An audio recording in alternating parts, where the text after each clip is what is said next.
All right. Happy Friday, my friends. Welcome back to another episode of the Dividend Happy Hour. I am so stoked to be back with you guys for another really fun live stream. Hope you guys all had a great week. I had a pretty fantastic week myself, and I'm going to apologize in advance, guys. I might sound a little bit stuffy. I'm on the tail end of a little cold right now, but we're not going to let that stop us. But yeah, guys, really good week. I got to be honest, I was pretty out of tune with the market this week. My wife and I went on vacation um, pretty much the entire week. We were gone Sunday through Thursday. And since I got back yesterday, just kind of been catching up on work stuff. But yeah, so pretty out of tune. I actually want to, if you guys don't mind, in just a moment, I kind of want to jump over to Seeking Alpha and just take a moment, maybe a couple minutes, and get caught up on some of the best performing stocks for the week, some of the worst performing stocks in my portfolio, and also on my watch list. I kind of just want to peruse around, if you don't mind, and just get caught up to speed and see if there were any big swings. So we'll get to that in just a moment. But before we do, why don't we kick this thing off the best way we know how? Okay, episode, what is this, 128 of the Dividend Happy Hour? I can't even believe it. But anyway, guys, grab whatever it is you're sipping on. And I've got to be honest, I'm a little bit ahead of the game. I've been sipping this Dr. Pepper for a little while now. I've only got about half left, so I kind of jumped the gun. I apologize. But hey, grab whatever it is you're sipping on. Here's to you guys. Thank you so much for tuning in to another live stream. This one's going to be a fun one. We'll see, guys. I've got an itch, a little something, a little feeling that this could potentially be the best dividend happy hour yet. We'll see how it goes. But anyway, I am so stoked to have all of you guys here. So thanks for tuning in. And also, here's the dividends. Here's the pursuit of that sweet cash flow. Because at the end of the day, that's really why we're all here, right? That's really what's bringing us together. A lot of us don't have people that we can talk about this stuff with in our own lives. So this dividend happy hour is our weekly ritual where we can all come together, hang out, and talk stocks and talk shop. And I wouldn't pick any other group to be doing this with besides you guys. So anyway, cheers. Ooh, that is good. It's no Fresca, but sometimes like a Dr. Pepper just hits the spot. I would say that out of all the sodas out there, Fresca is definitely in my top. I would say Dr. Pepper is also in my top. Orange soda, orange and grape soda are two of my, yeah, those are probably my number one and two. And I don't even know which one I like better. Probably orange soda, but grape soda is pretty stinking good too. And then this one's going to be random, but Jones Blue Bubblegum Soda, and I think we've talked about this before, but Jones Blue Bubblegum Soda it's been my favorite soda ever since I was a kid. And I realized recently that they sell Jones Soda here in Vegas at one of I think it's the Smiths, just one of the Kroger owned grocery stores here in Vegas. So it's kind of fun. Oh, that's so good. But guys, hey, real quick, let me know a few things here in the chat. You guys already know where this is going. I want to hear about a few different things from you guys. Number one, I want to hear which stocks did you buy this week? What did you add to your portfolio? And what's looking good? I'm looking, we'll jump over to Seeking Alpha in just a moment to see what's happening in my portfolio. But I saw some pretty big jumps in the portfolio this week and a couple declines. So yeah, let me know what you guys picked up this week. Personally speaking, like I said, I was pretty out of commission this week, so I actually didn't buy anything. I've got some cash ready to deploy. I've got a lot of dividends that came in this week, and with my cash hitting the account next week, we'll have man, we might even have close to $500 to invest. So that'll be fun. Go on a nice little shopping spree next week. But yeah, let me know what you guys picked up this week. Number one. And number two, I want to know what you're sipping on. What did you bring to drink to the dividend happy hour? Let me know that. Number three, I'd like to know, did anything cool happen in your guys' portfolio this week? Well, actually, in your portfolio or outside of the portfolio. Did anything cool in general happen to you guys this week? Anything good? Tell me about the best part of your week. I want to hear about that in the chat as well. But also number four, do we have any first timers here in the Dividend Happy Hour? If this is your first time tuning into the live stream, just so you know, we typically do this every Friday night starting at exactly this time. We start at 5 p.m. Pacific time, 8 p.m. Eastern time, rain or shine. And yeah, it's just kind of a little fun thing we do every week. So let me know if this is your first time in the stream. But let me go through the chat real quick and just say hi to all of you guys, see who all we got in the building. Looks like there's about 125 of us. So let me go all the way up to the top. The first comment that I see here is Fast Eddie. What's up, Fast Eddie? We've got Thieve. We've got NA. We've got Patrick Taylor. KT is here. There you go. Nice. Thief says, send the stream to a friend on the fence of investing. I did, and he just started. Nice. Well, congratulations to your friend for just getting started. That's awesome that you're helping them, helping show them the way. We got Keith here. We've got Chris, nieces and nephews. Marcus is here. Antonio, that's super nice. Happy belated birthday to your brother. He has the same birthday as my little sister. That's crazy that you remember that. Yeah, so last week we went part of where we were. So last Sunday we left and went and stayed with my brother and his girlfriend for the night in Palm Springs. And then after that, my wife and I headed to Newport Beach in Orange County, not too far from Disneyland for Monday through Thursday we were there. So yeah, it was fun. But yeah, Antonio, thank you, my friend. And happy belated birthday to your sister as well. That's really cool. But anyway, we got Nort here. What's up, Nort? We got Joey. Sir Dude Bro Man is in the building, of course. What's going on, man? Let's see. Oh, there we go. Patrick says dividend investing is freedom. You can walk away and sleep well at night. Absolutely. That's one of my favorite things about this style of investing is you don't have to constantly be in tune with what's going on. You can go on vacation, you can get sick and not pay attention to things for a few days. And turns out everything is still there. So yeah, it's cool to be able to, I guess, detach for a few days and know that things are going to be just fine when you come back. So, and honestly, for me, like I was kind of, truth be told, I was kind of ready for a vacation, and coming back to it, being out of the loop, I'm like, man, I feel like I have so much to catch up on now. I feel like I've kind of reset, and I'm excited to get back into it. I know I've got a few earnings calls that I need to catch up on, and those are going to have to wait a few days too, because I've got my half marathon this weekend, and so I'll be tied up with that pretty much tomorrow through Monday, because my best friend's coming to town and his wife, and they're going to stay with us, and he's going to run the race with me. So they're coming tomorrow, leaving Monday. So it'll be a busy few days, but after that, it'll be we'll get back in the game. Anyway, Paolo's here. We've got Teeps. What's up, man? We've got Aussie Dividend. What is going on? Striper Kid's here. Did I already say what's up to Paolo? I don't know if I did or not. Paolo, what's going on? Let's see. Marcus, hola from Puerto Vallarta. Nice. Hope you're having a good trip. Puerto Vallarta. Excuse me. Nice. There we go. Jeff is sipping on a body armor. Nice. Shout out Coca-Cola. Brain Dead is here. What's going on? Mark is here. Maliv 27. What's going on? Oh, Matt is here. Hey, welcome back. Glad you're back and feeling better. Drinking a Dr. Pepper milestones. Nice. Reached 184 shares of SHD. There you go. And over $2,800 in projected annual income. Good stuff. Ooh, Joey said there's a Cuban root beer called Iron Beer. You've got to try it. That sounds good. I love root beer too. Oh, Striper says, if this is going to be the best dividend happy hour ever, I have to have a drink. Looks like Tito's mixed with cran cherry is on the drink menu tonight. Nice. There you go. There you go. Yeah, man. Clyde Mays Bourbon picked up 18 shares of Pfizer. Good stuff. Sunday Sports is here. What's going on? Young Drake is in the building. Oh, nice. Sir Dudeber, man. I'm so glad there's this channel in the community around it as well as Blossom. And thanks for turning me on to Blossom. Yeah, of course, man. I'm glad that you're so happy on Blossom. That makes me happy. Let's see. I see MLiv picked up some Google and Amazon. I see some more SCHD. There you go. Or no, that's not SCHD. SCUD. SCUD. Huh. Interesting. Talk about the Hershey rally. I did not see this, actually. Okay, so yeah, we definitely have some stuff to catch up on, guys. Let me get caught up in the chat here. I'll save a few questions for us to go through. Then I want to jump through Seeking Alpha and just kind of see what's going on. That'll only take us a couple minutes. I just want to look at the weekly winners, the weekly losers in my portfolio and on the watch list. So let's see. Wow, that's crazy. Hit my savings goal of 100K for a house deposit. That's great. Got a couple of other savings goals, but those are small. Can now increase my investments from 1.2K to around 1.5 to 1.6K a month. Dude, you are crushing it. Holy cow. Holy cow.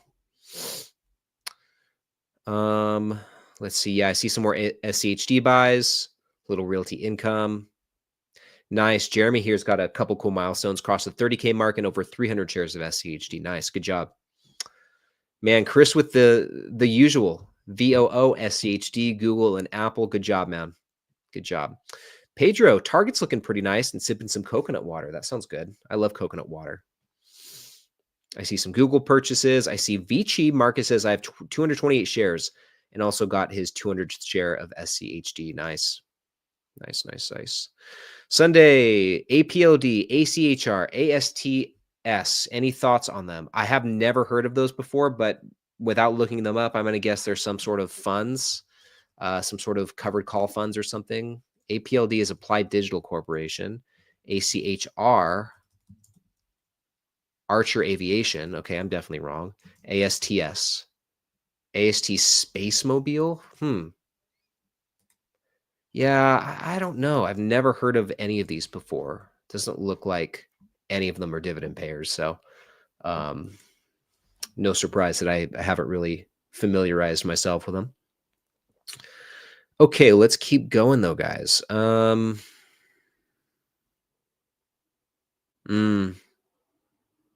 Yeah, it seems like some of you guys too are maybe sitting on the sidelines this week for some reason or another. Savings goals, or looks like Teeps is going to be making a Roth conversion here, so he's saving for that. That makes sense. And do you guys? Let me ask you this too, while we're kind of on the subject. Do you guys typically buy every week? Do you buy every month? What is your like purchase frequency? I'm curious to know how you guys do it.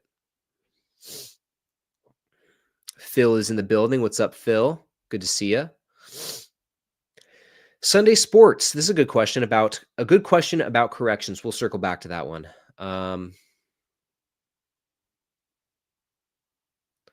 Let's see. That's funny. I agree with this one. Of all the Colts, the Dividend Colt is definitely the most wholesome. I totally agree with that. That's funny. And that's one of my favorite things about being in this community. It's probably not specific to just dividend investing, probably investing in general, but the cool thing about being successful with this is that it's not a zero-sum game. You don't have to step on anybody's toes to to see success with investing. It's one of those things where if, everyone can benefit at the same time, I think that's one of the really cool and unique things about it. And I think that's what makes it so wholesome. And yeah, everyone's there to root each other on and cheer each other on because we're all after the same things at the end of the day. So, but anyway, MLiv says, been watching your videos, but never came to the live. Well, I hope you enjoy this one, my friend. I'm happy to see you here in the live stream. So, ooh, Mark asked if I saw the hockey game. No, I did not catch it. I have no idea. I don't, truth be told, I really don't follow sports whatsoever. There's not one sport that I really pay attention to.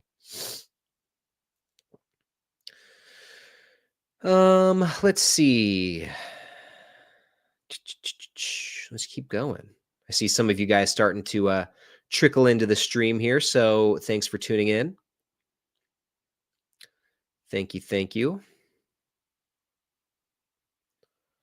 All right. Oh, there you go. JD says working at a casino in Ohio, listening to the happy hour on my my AirPods probably.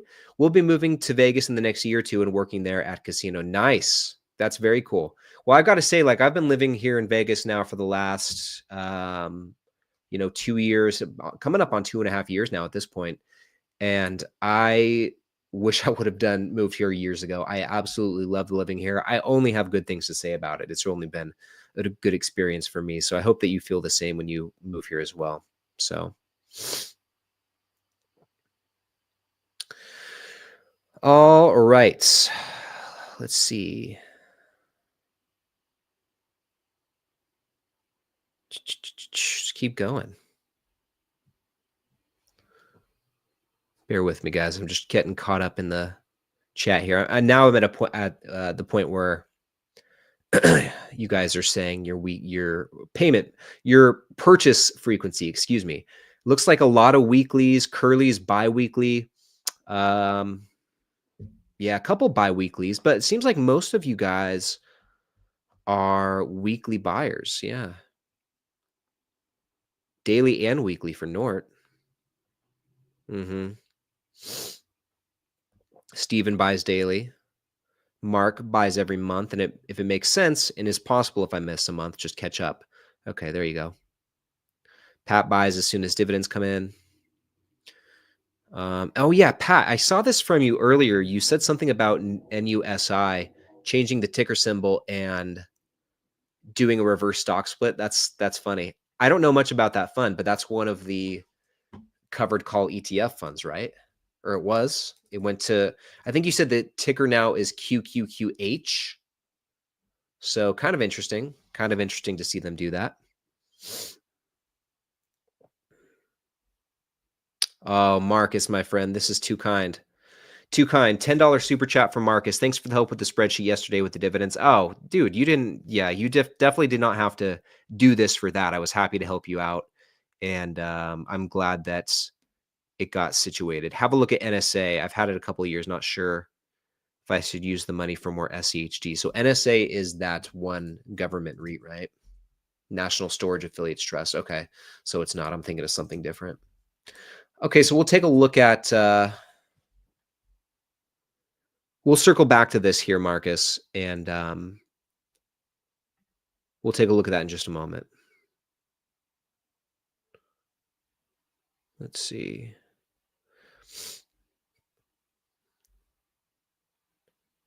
I think I'm missing something. What is this here? I'm definitely missing something here. So, and Jeremy, I'm glad to see you here in the live. Thanks for catching the replay, but I hope you enjoy the live action, tuning in live action. Trevon says, can you look at MCK? That's McCormick, right?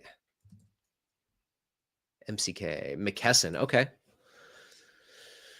That's a good question. How long do you hold a stock from a spinoff? That's a good question. Uh-oh, Lean Mean Dean Machine. Good to see you. Okay, guys. So it looks like we have 3 good questions saved so far. Before we jump into these, like I've kind of been saying, I want to jump over to Seeking Alpha real quick and just go through my holdings for the week, go through the watch list, and just kind of see what's been going on. So I just want to look at the weekly performance. So it looks like in my portfolio, some of the best performers were WP Carry, which is now getting close to $62 per share again, which is great. I think my cost basis is somewhere around 65. So seeing less than a 10% loss now at this point, which is great. AbbVie's now up above $200 per share. Nice. Main Street, I can't believe what this share price has done. 62 and a quarter. Stock's just really getting up there. Realty Income's now climbing back up close to 60. So that's good. J&J had a nice week, back up above $160 per share. So some of these stocks, guys, that namely so far at least, Realty Income and J&J, that for a while were looking like pretty good buys, are starting to make their way back up. Williams-Sonoma saw a pretty big drop today, actually. I don't know if you guys caught this, but Williams-Sonoma was down 6.75%. And at least from what I can see, there was nothing to warrant this drop. So I'm not exactly sure. Excuse me. Not exactly sure why it dropped so much, but pretty big drop from those guys. Here, let's do this again. And what else we got? Yeah, it looks like another big drop this week from Clear Secure, but they actually had a really nice gain today. This stock was up 5%, 5.2% when it was all said and done. And sometime earlier in the day, I thought I saw that they were up like closer to 7 or 8%. So good to see a little pop from that one. KRC with a big drop, man, for no reason too. No reason for this drop this week. Crazy. That's just the name of the game, though, guys. I mean, you guys know how it goes. Stocks go up, they go down, sometimes without rhyme or reason. And when it is without rhyme or reason, you can't get too worked up about it. So, oh, Lacey, hey, Lacey.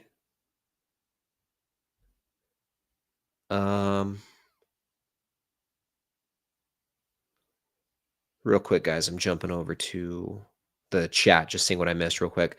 Was looking at the spreadsheet. This is from Patrick, and didn't see if the total portfolio view gave you credit for past profit. Gave you credit for past profit and losses. No, you're not missing something. That would have if you so let's say that you sell out of a position for a gain and then reinvest it back in your portfolio, that would just get added to your cost basis. Um, and so maybe it's not the best way to do it, but that's how it works on the spreadsheet. It just gets added to your cost basis. So basically the portfolio my portfolio tracking spreadsheet here, why don't I just show it? How about that?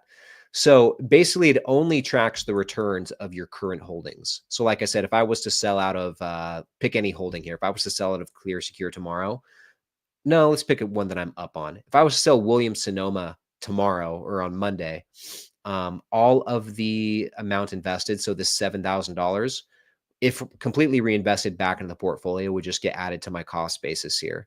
So it would not reflect those returns that you saw from that position. It only tracks the returns of your current positions. So maybe that's one of the shortcomings of the spreadsheet. I don't know, but that's how it works. Let's see.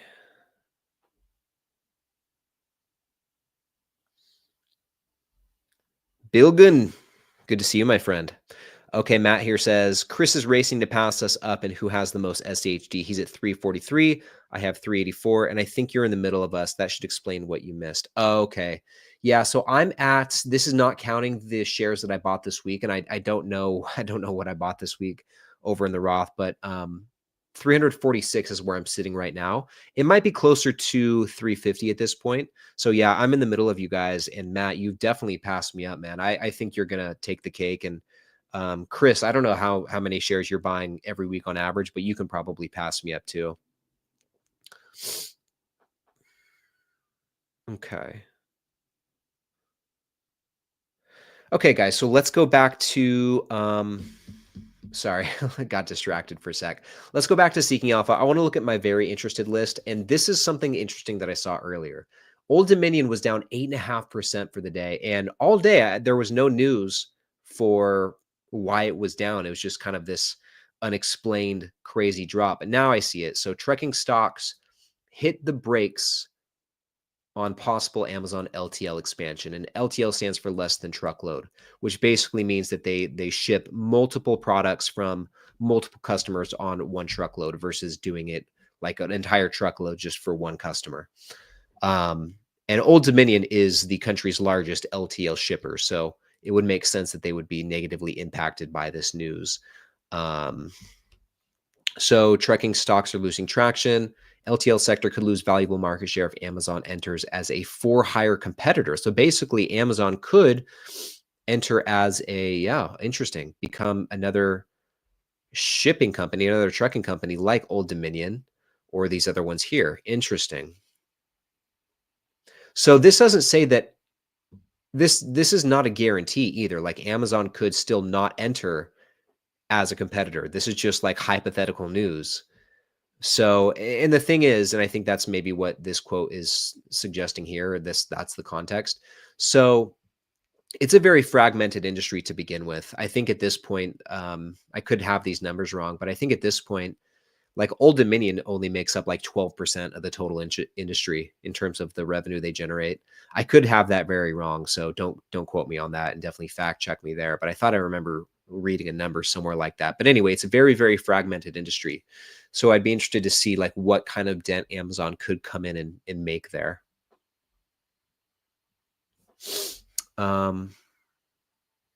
Okay, the freight industry is in a deep recession with volume still alarmingly low. Interesting.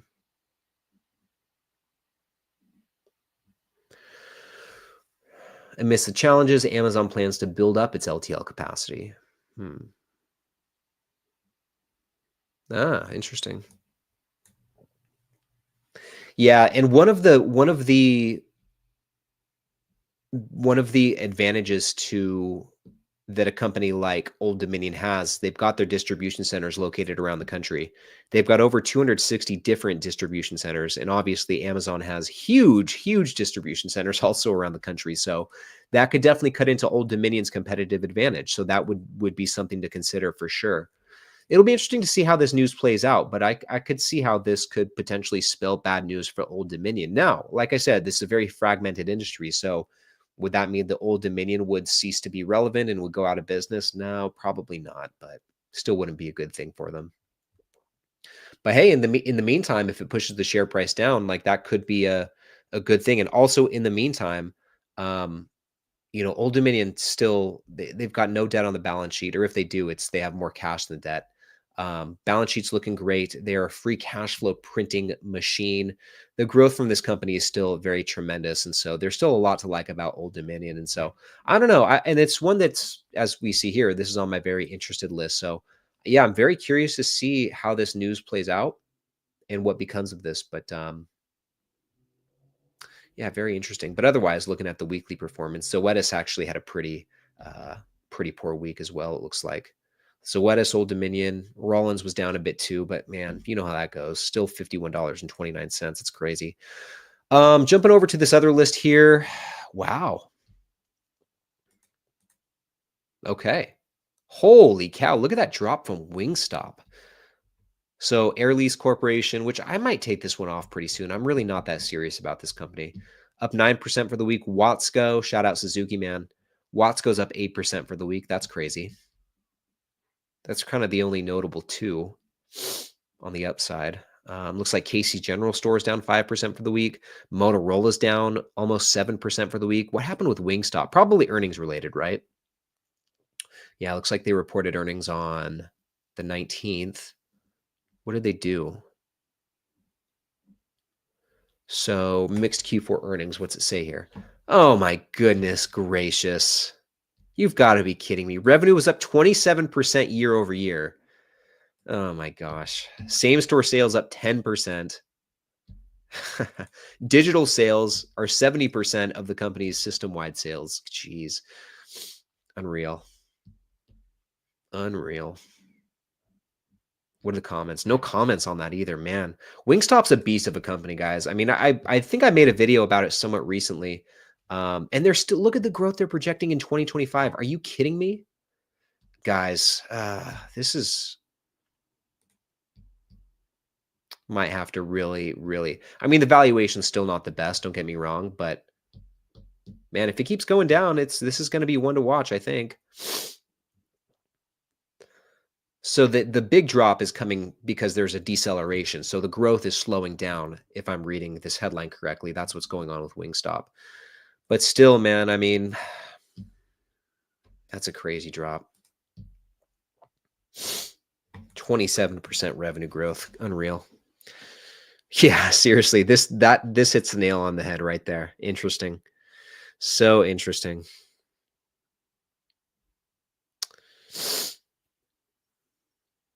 Okay. Dean wants to know what we think of Pepsi. We'll take a look at Pepsi. I haven't looked at Pepsi for a couple weeks.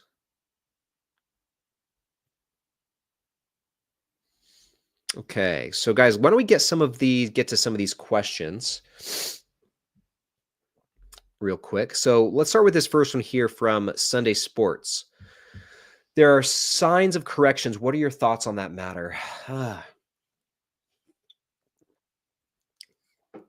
don't know. I'm actually kind of at a point where I don't know. I'm kind of looking forward to it, actually. That's a weird thing to say, and you guys know why that might be. But I'm just looking around my portfolio, guys, and if we go over here, I'm just looking around my portfolio, and I was kind of thinking about it today, especially now that like J&J I'm back in the green on. Realty Income I'm up 5% on. Vici Properties I'm up 11% on now. Wow. And I'm just kind of looking at these and I'm like, there's not really much in my portfolio that I'm interested in buying. I could add a bit more J&J here still. That's not a bad idea. Excuse me. I'm kind of interested again in averaging down a bit more on Clear Secure, but I want to wait to see what their next earnings report comes out to be, because I think they report on the 24th or maybe the 27th, somewhere in there. And so I kind of want to wait and see what comes out of that before I make any moves with it, because I'm pretty happy with where it's at in my portfolio right now. I think out of all of my positions, this one is probably the one where it's probably the riskiest, just because of the industry it's in. It's much more fast changing than something like Procter and Gamble or Visa, Vici Properties. A lot of my other positions. So the fast changing nature of this industry does have me a bit. Makes me wanna be a bit more defensive with this position and not make it a huge, huge weighting in my portfolio just in case I'm wrong about the investment, and, which we'll see where how things shake out. I think the financials look great, and if that trajectory keeps up, we'll be in fine shape, but you just never know with a fast-changing industry like biometrics and technology, um, and identity verification. I don't know. It's just going to be interesting to see how these next few years play out for that industry and which players continue to be the dominant ones in that space. And in the meantime, like it is tempting though, because now I'm down 20%. And yeah, I don't know. So we'll see. Like that's probably the one that I'm most interested in adding to in my portfolio right now, aside from like continuing to buy J&J and stuff like that. But otherwise, I just feel like it's kind of slim pickings out there, and I don't really know where I want to put my money right now, which I think is partly why yesterday and today when I got home from my trip, I didn't really pull the trigger on anything because I'm just not really sure what I feel like buying right now, which is okay. I think it's fine if and you're in that position where you just nothing jumps out at you. I think it's okay to sit on cash and wait for an opportunity. And I don't know, maybe I just do that for a while. I don't know. We'll see what happens. But as far as a correction in my general thoughts about it, we'll see what happens. I'm not spending too much time predicting whether or not that actually will happen, and it's not really going to change my strategy much. I think I've got a pretty good idea of what I'm going to do if we do see a correction. Like if we do see something meaningful, I'm really gonna put as much as I can into Rollins finally, assuming that one sees like the pullback that I'm looking for. Um, but that's really like my main agenda. If we see a pullback, just start buying positions like that, like Rollins would swoop up some shares of. I'm actually kind of getting close to starting a position in Zoetis because it definitely has seen a pullback this week or these last couple of weeks even. Um, and I still feel good about the company's growth trajectory ahead. I was really pleased with what came out of the earnings call. Um, and so I could potentially start a position in that one soon. But we'll see, guys. I'd rather add to positions I already own, but it just doesn't look like there's much that's really interesting to me right now. You know what I'm saying? I don't know.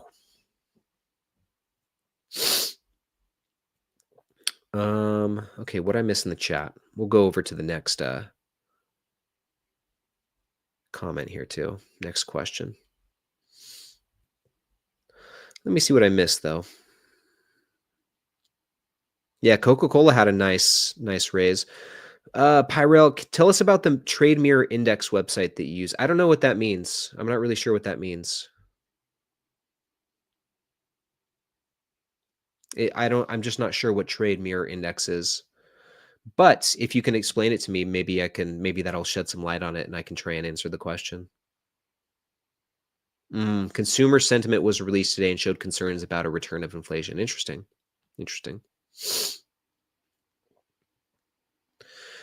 What do you think about what Warren Buffett sold and bought last week? Truth be told, I don't know. I'm I'm not sure what moves he made in his portfolio. I haven't kept track of Warren. I haven't talked to him for a little bit either. So I probably owe him an email or something just to touch base because it's been a while.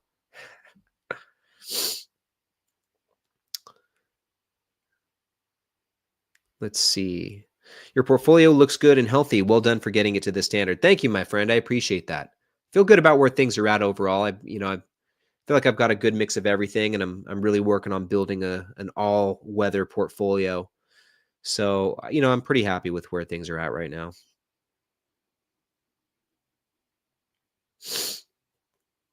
Let's see.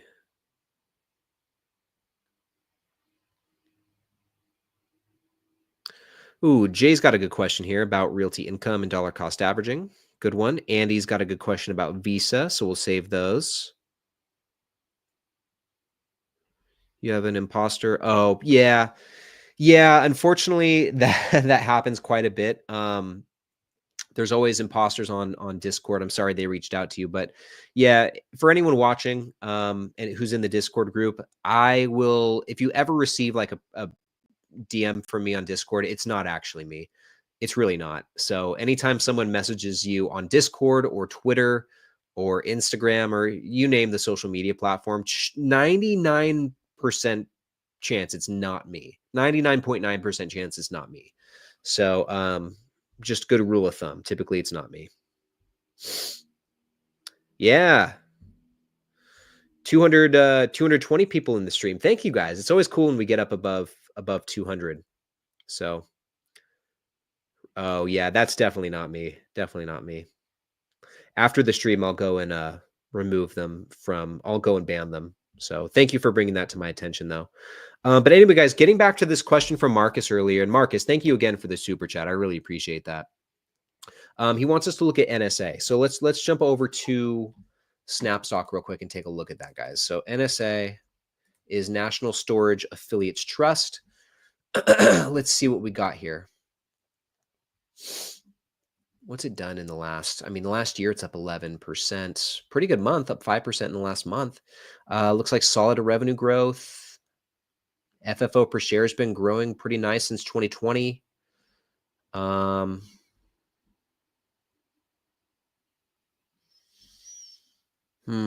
Yeah, for the most part, it looks like it's been a decent dividend grower. It looks like the dividend growth has really slowed down these last few years. So I don't know how much I would pay attention to these 5-year CAGRs. It looks like a lot of the dividend growth in the last 5 years has come really just between 2021 and 2022.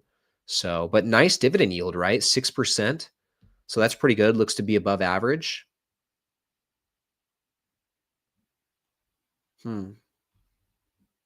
Looks like that dividend's very well covered too. What do they do? I mean, I'm guessing it's just like a storage REIT, right?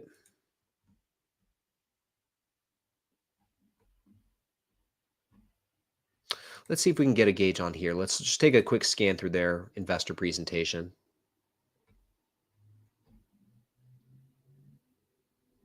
Okay. Ice storage. Huh.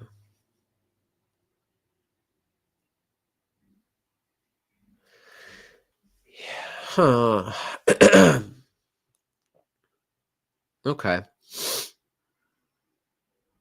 What do you guys think about the self-storage industry as a whole? What do you guys think about it?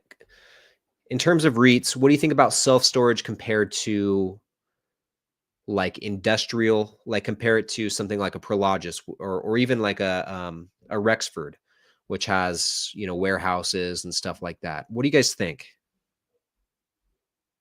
I will say like the dividend stats and the financials don't look too bad here with NSA. I'm just not really sure about some of the nuance here with self-storage. Seems to be a pretty fragmented space.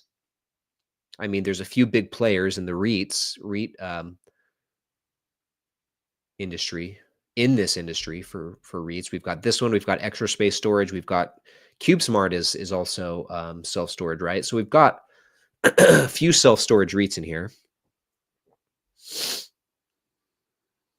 Oh, interesting. Kenview is rumored to get acquired. That's very interesting. Very, very interesting. Okay, so you guys, Striper says storage facilities are good. Fast Eddie says a lot of self-storage places going up in Texas. Self-storage businesses have been on the climb. Okay. So generally speaking, it seems like you guys are pretty bullish on self-storage. Yeah, more houses going to okay. Population grows, we are building more houses and going to possibly see decrease in house size. Yeah, you're kind of seeing that, right? Like here in Vegas, I mean, here in Vegas, pretty much all of the homes are, you know, track homes. You've got DR Horton, which is actually my home builder. I live in a DR Horton community. Which was a great experience, by the way, and I'd be happy to talk more about that if you guys were interested. DR Horton, you've got Lennar, you've got pretty much all the big home builders here. And yeah, they're just building and building and building. And there's not a lot of space, not a lot of space between the homes. They're definitely packing them in there. So as people own more stuff, it will be more needed. Yeah, you should see some of the the garages in my neighborhood. They're just like people just moving in, and they're packed to the brim with boxes and stuff and junk. I just, man, interesting. So Dan says, excuse me, it was unclear, but the companies that make sense are Procter and Gamble, Colgate, and maybe Unilever. Yeah, I'll tell you what, man, I would be stoked if Procter and Gamble picked up Kenvue. That I'd love that.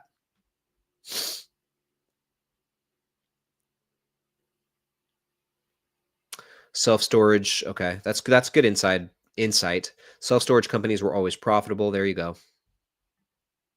I guess the thing about self-storage too is like if you pick one, let's say that you need a storage unit, right? Like if you move your stuff into a storage unit, chances are you're not going to like switch self-storage companies, right? Like if you have something in a storage unit, you're likely not going to move it. Um yeah, unless you're getting like a considerably better price. It's just too much of a pain in the butt to move all of that junk.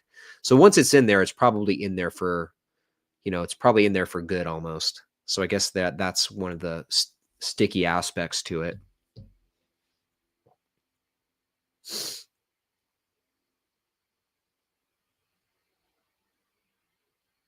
Andrew, good question, Andrew, about dripping dividends. I'll circle back to this.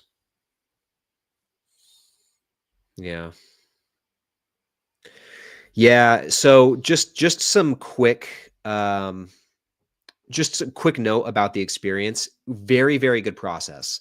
Um, I mean, the purchase process was super easy and everything's vertically integrated which actually surprised me big time about working with this company. So not only do they build the homes and not only do they have their own teams sell the homes, but they also have a financing arm so you can get your mortgage through DR Horton and they give you some really great incentive to do so. We got like a lot to put towards like our closing costs. We got a whole percentage point off of our interest rate, which was huge.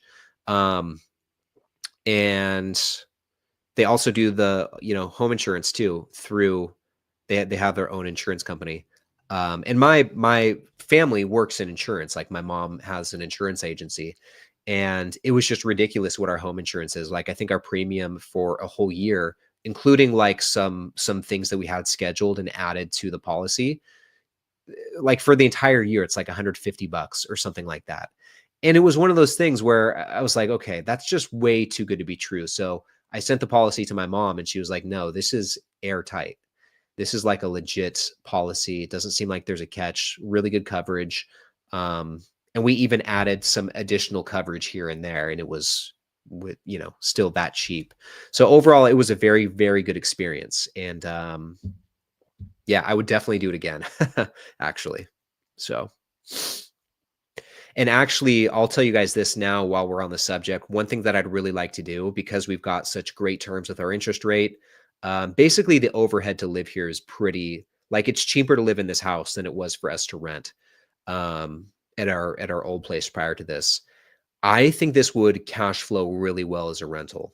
I bet just if we rented it right now, we could probably get at least $300 per month in cash flow from this property. And so kind of one of my goals is to start setting aside money every single month, kind of like Aussie was talking about earlier. I want to start setting aside money for a down payment for our next house and do that every single month. And hopefully in a few years, I'll have enough saved that we can move to the next place and keep this place as a rental. That's kind of my goal for now. We'll see if it actually happens, but that's kind of what I'm thinking. And by then too, I think it'll cash flow even better. So we'll see what happens. What's up, Zal? Good to see you, man.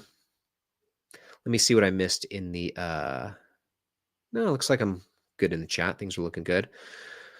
So anyway, that was a question from Marcus there.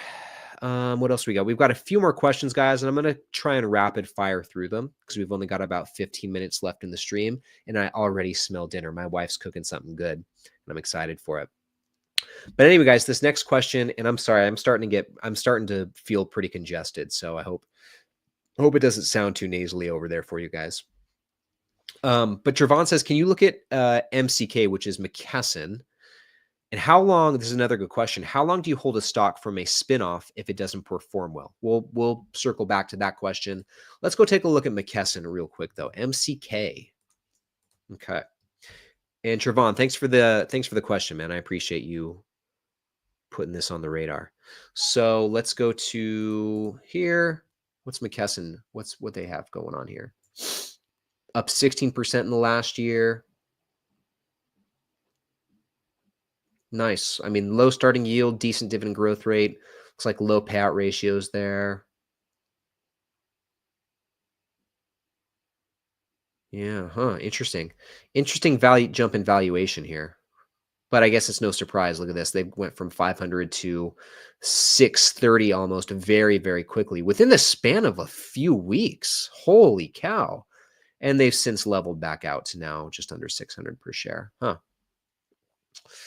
Interesting. So, Trevon, I've got to say, this doesn't look that great to me. I mean, the revenue growth is nice. Um, very consistent revenue growth. And that's a pretty decent rate too, like 7.5. It's kind of like a Goldilocks rate, I think. It's not too high, it's not too low. And it seems like they've been able to sustain something relatively similar for an even longer period of time, looking at this 10-year CAGR. So I like this. I'd have to look more into this to see what is going on here. But there were a few years, not just one, not just two, but there were a few years here where the earnings per share really, really dipped. 2021, pretty poor year for this company in terms of earnings. But with that, the free cash flow growth hasn't been terrible. It looks like 2024 was kind of a down year, but otherwise, I like the trend in this free cash flow growth. So, there's some good, there's some bad. Excuse me. Let me take a sip. This looks to be a red flag to me. I mean, margins were pretty slim as it is, but over the last decade, very consistently, the margins are just continuing to decline. Not only the gross margins, but the net profit margin, the free cash flow margin. So this was a pretty big red flag to me. And I would say that if it was me considering this investment, just from what I'm seeing here and even just what I'm seeing in the profitability, I automatically look at this and think, there's better companies out there, especially with these dividend stats, like low starting yield. Okay, decent dividend growth rate with the dividend profile like this. You guys already know what I'm about to say. I would so much rather just buy Visa. I can't really see why I would buy this over a company like Visa.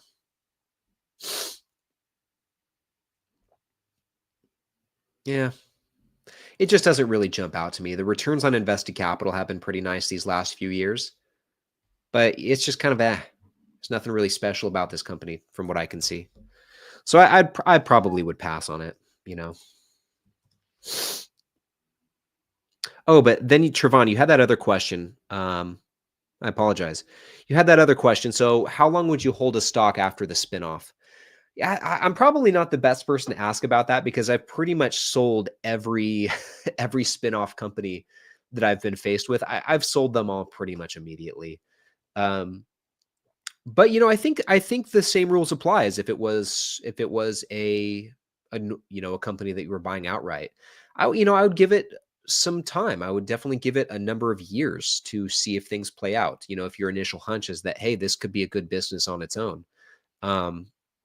So if you get that sense, I don't know what spinoff you're referring to specifically, but if you are receiving a company through a spinoff and you're looking at it thinking this could be a good business, I'm thinking that by itself it could be a good business, and you have a reason to believe it'll be a good long-term investment, then treat it as such. Give it a few years. I read an interesting quote from Buffett in the most recent annual letter that I read, which I think was 1992, 91 or 92, I don't remember. And I'm going to paraphrase it, but basically, what? I might even be able to pull it up. Let me actually just do that because I'm totally going to butcher it. I thought it was a really good quote though. So let's go over to the site, guys. So let's see. Yeah. I think it was this one right here, 1992. So if we scroll all the way down, here it is. So it's this quote right here. So, and basically the context here is like, as long-term investors, like we should be patient with our investments. But at some point, if something's not working out, like at some point you have to call it. And so the question is, when exactly is that? And that's kind of what this quote addresses. He says, we do not, however, see our long-term focus as eliminating the need for us to achieve decent short-term results as well. Results. After all, we were thinking long-range thoughts 5 or 10 years ago, and the moves we made then should be paying off now.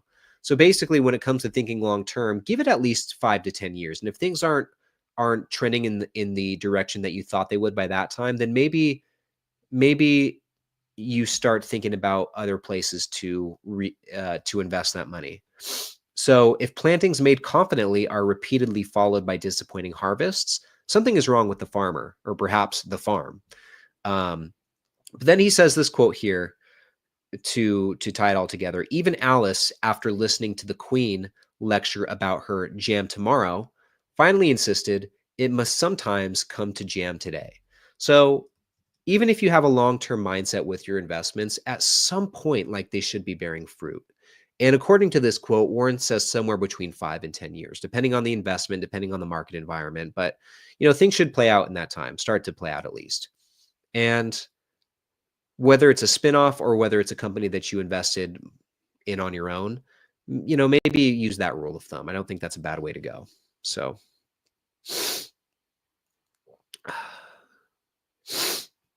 okay. I see some questions about UNH. Truth be told, I really don't have any serious opinions about the company. It's not, that whole industry is not one that I'm super well versed in or understand that well from an investment standpoint. So I tend just to not have any serious opinions about it, whether it's UNH or whether it's Aflac or Allstate. They're just not companies that I understand that well.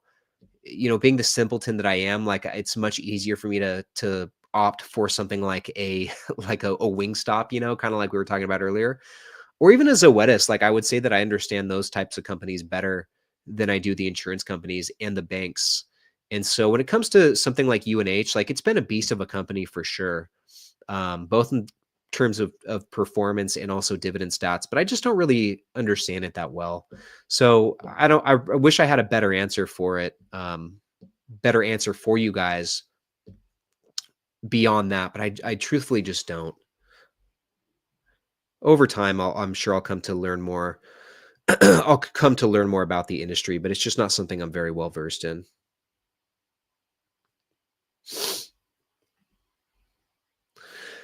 But I'll tell you what, speaking of companies that are easy to understand, Pepsi, what do I think of Pepsi at its current price? So last I looked, Pepsi, and I feel like we look at this one somewhat regularly here on the live stream. So, man, it looks like it's seen a little pop. In the last month, it's up 4.6%. It's gone from about 142 a few days ago to now 153. So it's starting to make its way back up there. It wasn't too long ago that Pepsi was at like a 4% yield, right? Yeah, I mean, the yield still looks to be above average. So, free cash flow yields at 3.4%.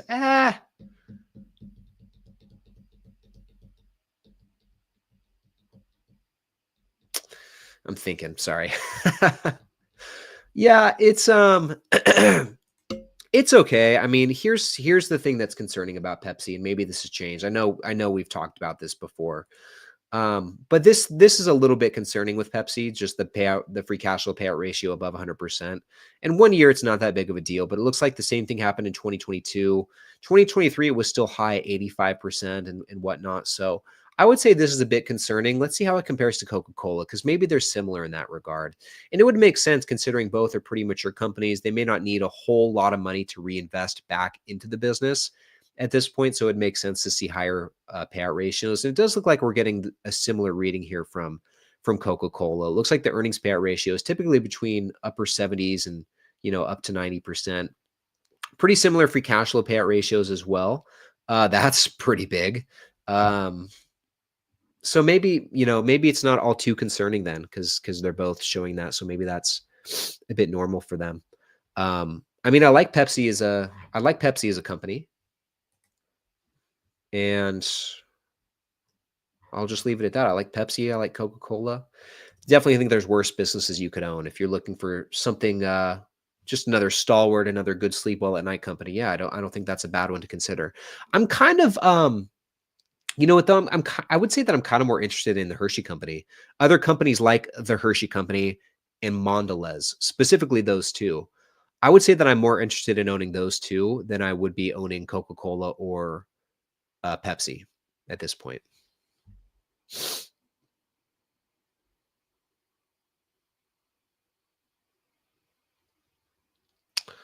Um, Korean Cardboard, have a good night, my friend. Thanks for tuning in. Oh, an hour and a half away on the fast train. Okay. Oh, you're talking to Adam. And Adam, what's up, my friend? I didn't even say what's up to you. I'm happy to see you in the stream, and I hope you're doing well. Patrick, thank you. I love that when you admit that you don't know. I appreciate that about you. Well, thank you. Like, and you know what's so funny? Like, I feel like I say that the longer that I've done this, I find myself saying that more and more and more. I get comments every single day asking what I think about this stock and that stock or whatever, and I just a lot of times I just don't know. A lot of the companies I get asked about, a lot of them I'm not familiar with, like I've never heard of. Um, which is cool. It's cool to be introduced to new companies because one out of the bunch is going to be interesting to me. But there's just a lot that I don't know, and I found myself really just leaning more into the things that more sure are in my wheelhouse, and just going back to this watch list here. Here, sorry guys. Um, Wrong view. There we go. This watch list here that I was showing earlier, like my somewhat interested list, my very interested list, the companies in my portfolio. At this point, I unless there's an interesting one that comes along, I don't. If there's an interesting one that comes along, it gets added to this list right here. So I've really like honed in and really narrowed in my the stocks that I pay attention to because there's just so much going on. Like as you guys know, there's just like there's the news never stops. Like it never stops. And I just don't feel like I need to like let me give you an example. I just don't feel like I need to know every little thing about every single company. Like really need to know what's going on with Advanced Auto Parts. I'm just not interested. I don't really care what's going on with Arbor Realty Trust. I'm never going to own it. I'm probably never going to own let's see, what's another one? Like let's just scroll down the list. A lot of these I'm just probably never going to own. Like I'm probably never going to own Atmos Energy Corporation. So I just don't know that I really care what's going on with a lot of these. Um, Hopefully that makes sense. I was kind of rambling there, but oh my gosh, Fast Eddie just got off the phone with Buffett. He's going to start a new company called You Need Hair, and he was wondering if you would be the spokesperson. Yeah, I'm not doing too bad. Not doing too bad. Could be worse. It's funny though. My grandpa on my dad's side, I have never ever seen a picture of him with hair, even in his younger years, like in his 20s. Never ever seen a picture of him with hair. So, okay, we've got a couple more questions here.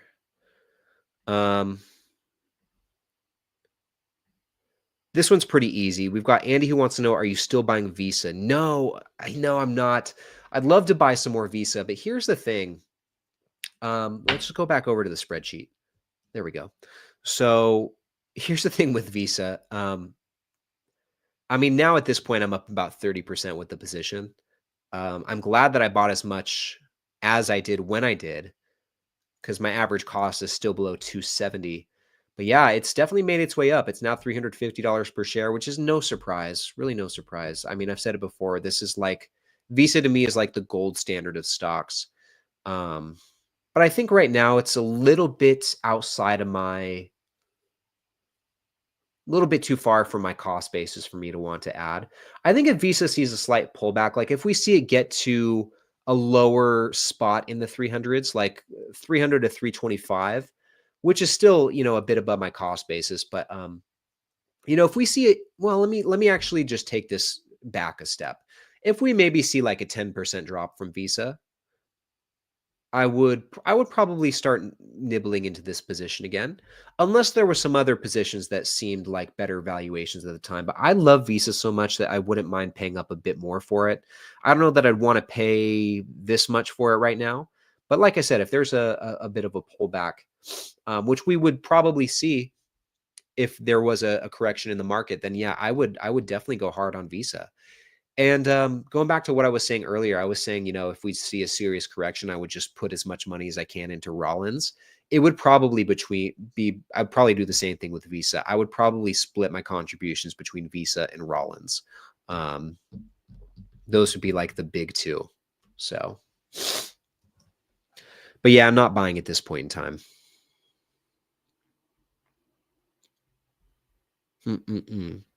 Okay, so Andrew, do you drip your dividends or you use your dividends to buy the dip or spread it out over the whole portfolio? So at this point, I do not drip my dividends. I do not automatically reinvest my dividends. I reinvest all of my dividends, but I spread them across the portfolio, just depending on what I'm trying to buy at the time. That's where my dividend payments will get reinvested into. Like, excuse me, for these last couple months, I was pretty much exclusively buying J&J and VG properties.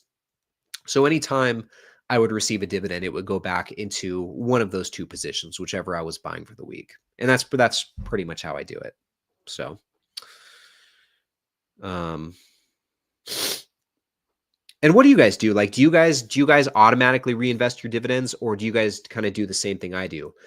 Collect them and then redistribute them elsewhere across your portfolio. What do you guys do? Let me know in the chat. I'm curious to know.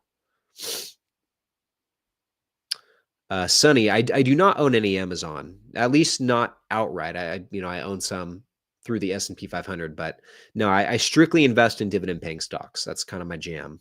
So, um,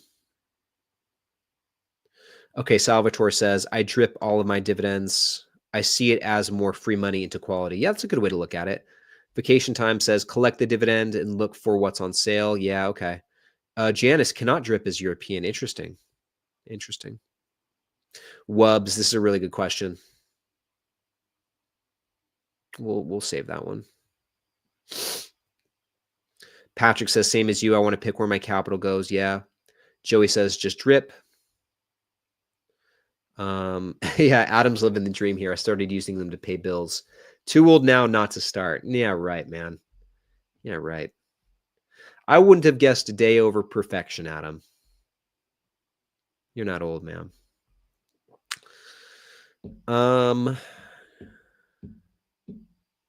Jake says I drip all my dividends because it's a good way for me to invest more. That's true. Korean says I drip if I want more of that one stock. There you go. Salvatore, you're the man, Ryan. You too, Salvatore. Thank you, my friend. I'm happy to see you. Married life is great. Couldn't be better. Could not be better. Thank you for asking. Hope you're doing well. Alan says, I do the same as you, collect the dividends and manually distribute them. There you go. Live Zero, collect and reinvest. There you go. Jeremy drips some of them. There you go. Dean does not drip in the personal account, does in Roth. Yeah, I do that too, actually. Well, I think I do. I don't know how M1 does it. I don't know how M1 does it. They might not always drip, but I feel like usually it ends up going back into the position that pays it. I don't really know, though. Sunny man, I don't drip. Prefer more hands-on. Yeah. Mark says, I do drip. I have considered myself doing what you are, but my advisor said it's such a small return most of the time, it's not worth it. Yeah, I think it just depends. It just depends. I'm at a point now where my monthly dividends tend to be about like 2 weeks worth of contributions for the month. So I'm investing. Well, no, actually, let me take a step back. My monthly dividends across my combined portfolios are really about like an extra week's worth of contributions for me. And I feel like that's a meaningful amount of money over time, like you're basically getting like an extra 12 weeks worth of investment dollars that you can redistribute. And so, I think that could be a meaningful amount of money. Like, at this point, just in the taxable account, we're getting 27, 20, 2,800 bucks coming in dividends per year. And if I was to just like redeploy that into, any one of all of that into any one of my positions, that's a pretty big chunk of change. That could definitely, in some cases, that can like double some of my positions in some of these holdings. So it can be worth it. It just depends. So I'm gonna kind of just skip over, not skip over these, but just kind of skim over these. Um, Thief considers dripping. Yeah, this is actually kind of a funny way to think about it. I consider my drip as little goblins working for me. There you go. That's kind of like how Kevin O'Leary describes it. Not as goblins, but he basically says that they're little soldiers, they're little workers that you send out to battle, and then they come back and bring more soldiers home with them. Yeah, seems like a lot of you guys actually drip. That's cool. Truth be told, I wasn't expecting that. I was expecting most of you guys to say that you manually reinvest your dividends, but more of you guys than I thought actually drip. Oh, Dave, what's going on, Dave? Good to see you, man. Hope you're having a good week.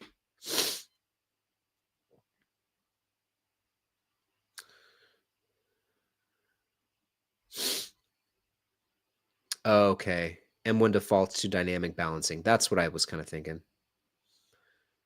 Okay. Yeah, everything counts. That's true, Boaz. That's true. That is very true. Yes, there you go. Great book. Great book. Okay, guys. So we've got a couple more questions here. I really need to wrap it up after this, guys. Really need to wrap it up because I smell that dinner. It's smelling good. Okay, so this next one though is coming from Jay, and Jay says, when a company hits your target stock price and you are dollar cost averaging into that company, do you continue to invest or hold? In your opinion, so if it hits your target stock price and you're dollar cost averaging, I think it depends. Like if there's nothing else in your portfolio that looks like a better place to put your money, then you might as well continue to just dollar cost average into that position, especially if it's still around your that price that you're looking for. And I would think of your target price as maybe not like an exact dollar amount, but more of a range. And if you kind of think of it that way, that gives you a little bit more leeway to invest around your cost basis or around your desired price. um and so yeah, I think generally speaking, just to keep the answer a bit more simple, yeah, why not continue to invest unless you feel like you've built enough of a position in that, um, that you want to start allocating dollars elsewhere. So, and that makes sense too. I used this as an example earlier in the video, but like Clear Secure is a good one for me to dollar cost average down on right now. But it's a good enough position size for me right now that I just don't know that I want to throw more dollars at it. Maybe that will change in the near future, but for now I'm okay just kind of sitting on it. But yeah, that was a really good question. And then guys, this last one here. And I'm sorry, guys. I see some more questions here, and I really need to make this one right here the last one, or else I'll be here all night, which I would love to do, but I can't do that. Um, but this last one comes from Wubs, who said, if you could start all over with $2,000, how would you spread it out? I would probably, excuse me. If I had to start investing from scratch all over again, before I carry on, I'm actually going to be putting out a video talking about this first thing tomorrow morning. I've got my monthly Q&A video coming out tomorrow, and that's the first question that I'm going to be answering. If I had to start investing from scratch all over again, what would I do?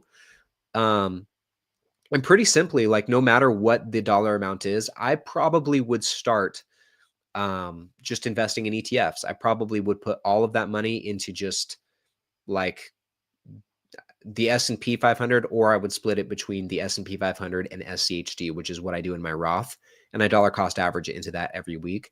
And if I could start investing all over again from scratch, that's probably what I would do. So good question though. I always like answering that question.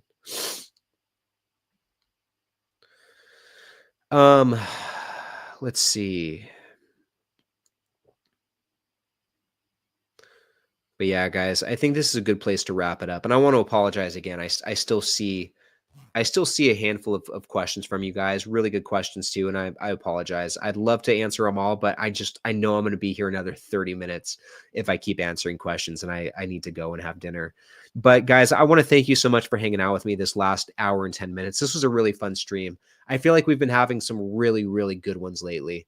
Um, and really what makes a difference, at least for me, is the great questions that I get from you guys. So thank you so much. Thank you guys so much for taking the time and hanging out with me and answering great questions and just being so engaged, because it really does make a difference. And do like Zal says here, do all the things. Like this, hit the thumbs up button on this video if you enjoyed it. Subscribe if you're not already. Although if you're chatting here in the chat, you'll have to be subscribed. Sign up for the newsletter, join the Discord. There's a link to that in the description. And it's free to join too. Basically, the Discord is just one big group chat, kind of like this live chat here. And I think you guys would really enjoy it. So definitely join the Discord group and hang out with all the characters in there. But yeah, guys, thank you so much again for the time and for all the support. I really appreciate it. I hope you guys have a fantastic weekend. Be sure to tune into tomorrow's video. It's coming out first thing in the morning. It's going to be a good one. I think you guys are going to like it. And otherwise, keep up the good work, and I'll see you in the next one.